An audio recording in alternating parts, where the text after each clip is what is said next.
Kwa majina naitwa David Malima, ni mhandisi kutoka taasisi ya wakala wa nishati vijijini. Leo hii tarehe 20 mwezi wa 10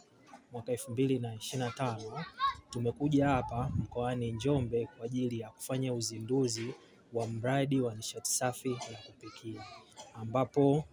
kwa mkoa huu wa Njombe mradi huu ni kwa ajili ya kuuza kwa bei ya ruzuku majiko banifu, ambapo kwa wigo wa mradi huu tunauza takribani majiko 4836 kwa mkoa mzima, ambapo kwa kila wilaya, kwa wilaya 4 za Njombe, kila wilaya itapata majiko 1209.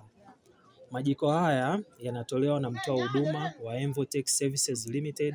ambapo bei kabla ya serikali kuweka ruzuku ni shilingi 1059,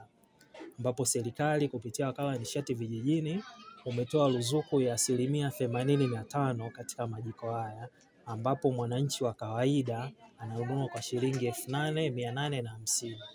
Serikali imetoa ruzuku ili kuwawezesha wananchi, hususani wananchi wa vijijini, ili waweze kutumia nishati safi ya kupikia ili kuondokana na matumizi ya nishati ambayo sio salama. Wananchi wanatumia mkaa pamoja na kuni, ambapo lengo la serikali ni kuwatoa wananchi kutoka nishati ambayo sio salama ili waje kutumia nishati iliyo salama, ili kufikia lengo la mkakati wa Tanzania, ambapo lengo hili ni kuhakikisha hadi mwaka 2034 80% ya Watanzania wao wanatumia nishati safi ya kupikia.